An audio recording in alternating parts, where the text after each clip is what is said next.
Welcome. Today we're going to have a look at what is Albion. Albion Online is open world sandbox MMORPG with mobile combat where guild alliances fight for guild domination through territory expansion by having super soldiers, best crafted, all about denial and obtaining of resources. Simple, right? Let's take a deeper look. Open world sandbox. So the world of Albion is split into 3 continents, but for today we're just going to focus on the main 2 differences, which would be the Outlands and the Royal Continent. The Royal Continent is essentially the starter continent where you're eased into the game with safe green zones, risk-free PvP yellow zones, and full loot red zones. In green zones, you can spend your happy little Care Bear days gathering the lower tier resources in a safe place where nobody can hurt you, where all the foxes and deer say hello as you destroy the natural resources of their home for your greedy, selfish reasons. Oh, I need a new bow. Fuck this bird's house. I'm taking the whole fucking tree. Still not enough? Better get 50 more fucking trees. Well, look at this cute innocent rabbit. Give me your skin so I can wear you while I kill more of your kin to make more gear and repeat the cycle. But I digress. In green zones, now shown as blue indicators on the map, you're going to have the chance to grow your skills as a new player and get used to the basics of the game so you can kill bigger deer and wear them into combat, you sick fuck.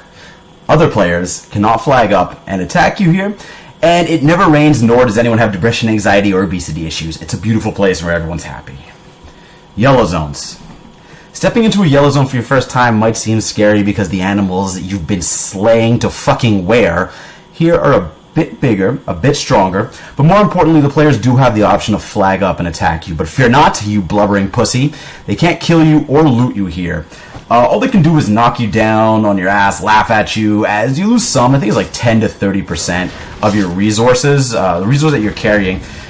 You get stuck with a tiny repair bill. I mean, just think of it as practice PvP if you're a ganker, or practicing survival if you're a gatherer.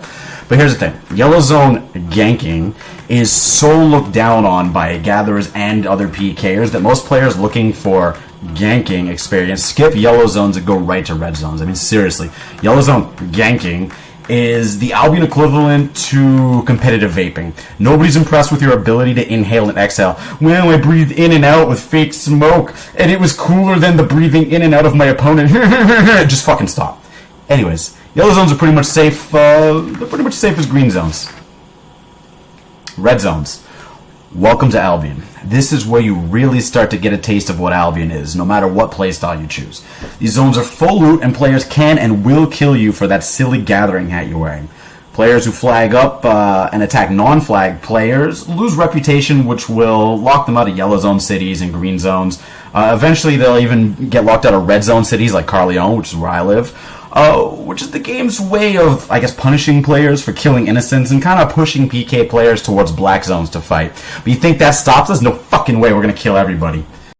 Red zones. So, you like to PK players? Too bad. Here comes 10 gatherers defending each other. They'll fuck you in the ass with a pickaxe. Like to gather? Too bad. Here comes a fucking army of PKers who are killing you literally because they can. They don't even want your resources. They just want your blood and salty tears. And fuck your ox, too. Like to craft? Cool. Go back to town and knit me a tier 6 sweater. But Spoon, that sounds scary and hard. How do I do this stuff successfully as a solo new player? Alright, first of all, don't interrupt me. I'm fucking talking. Second, sub to my channel because I'm going to be making survival videos in the near future. Also, like this video while you're at it. Yeah, hit that sexy thumb, you button horny minx. Oh, yeah. Now, where was I? Oh, yeah. So then there's the Outlands, aka the Black Zones. Outlands are considered the most dangerous continent because everyone is permaflagged. There's no need to press a button and wait 3 seconds before attacking. There's no reputation loss, just pure, sexy, unadulterated opportunities for carnage and violence. Also, I guess the resources here are better. They have a better chance of being enchanted. You can find the endgame high-end resources like tier 7 and tier 8, stuff like that. But unadulterated violence. This is the continent where you will find the biggest, strongest, and most organized guilds who, for the most part, are playing the game straight up to win Albion, to take over the whole continent, maybe even the map. This is where you're going to find the Fountain Wars of EVE Online, the large-scale 60v60 daily fight, the top-tier GVG teams, and a really good gatherer, I guess? This is where you want to end up if you take Albion even a little bit seriously. Just coming in the back. Are they? All right, wait, back up. We should back up then. Back up. Regroup, get heals. Heals on Regroup, death, get please. heals. We need Right, heals. I need mana. Stay in the Yeah, safe. yeah.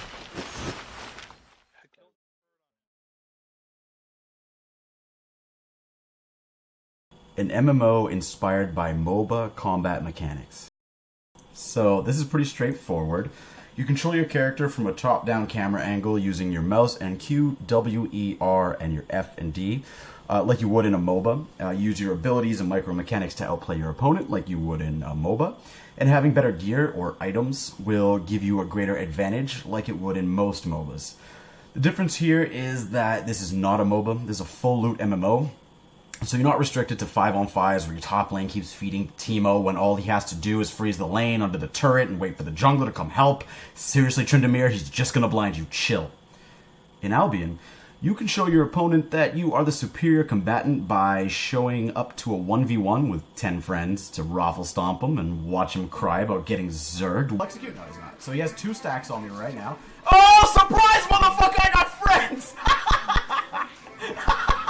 While you take everything he worked so hard to make and sell it on the market for a ridiculously high price, then laugh when you get the mail notification letting you know he was the one who bought it back.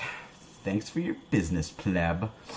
Doesn't mean it's a Zerg Guild game where numbers are the all-deciding factor if you want to play in the highest form of competitive PvP.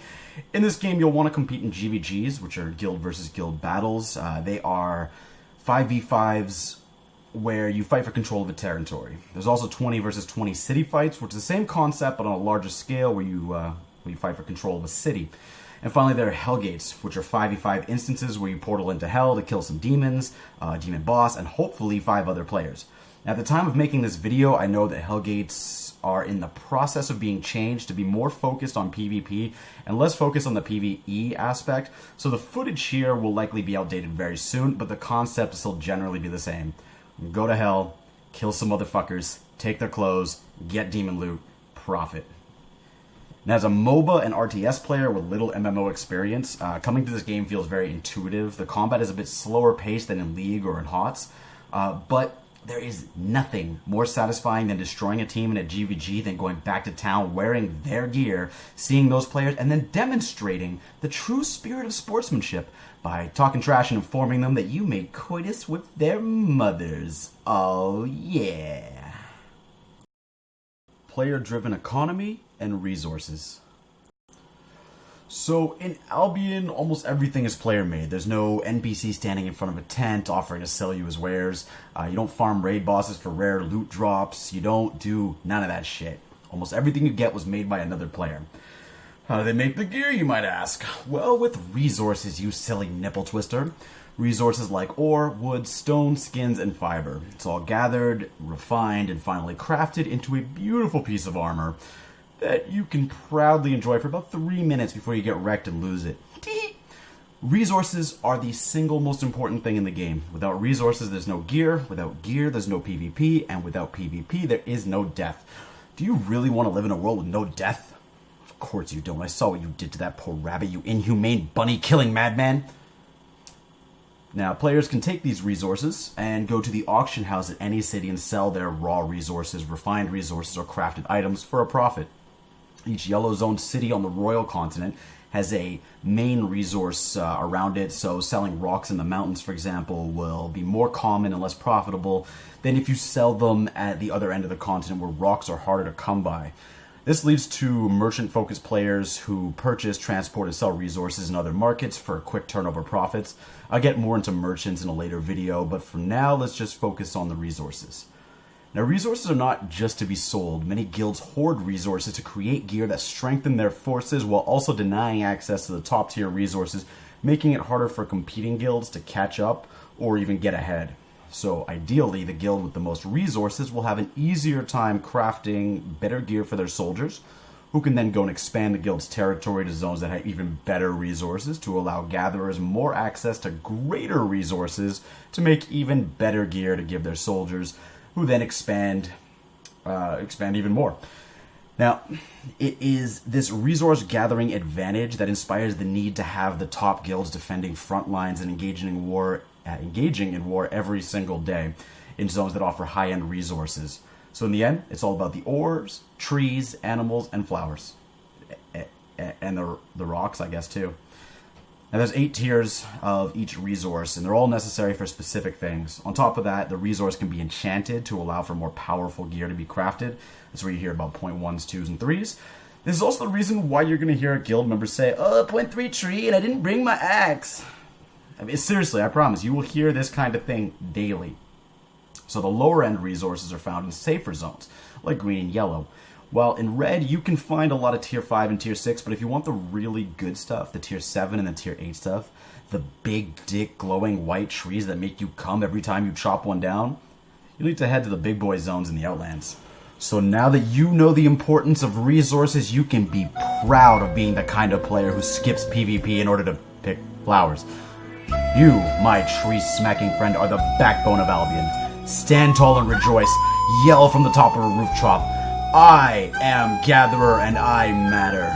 Take pride in knowing that you, not the PKers, are the real power in Albion. It's an Is it an guy. ox? Poor guy. Alright, let's get him, boys. Give the wrong neighbor. Fucking glorious rep, though. Just know if you don't want to lose rep, don't attack him. What? What is this guy doing? Dude, what are you doing, buddy? Oh, I see what he's doing. Very interesting.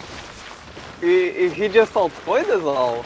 He did actually. No, you didn't, bitch. Oh, there's a guy here. Get the fuck down. There's another guy behind. There's another guy behind. What the fuck? There's another one here. What the fuck is going on? These fucking poor noobs, dude. They're just trying to make.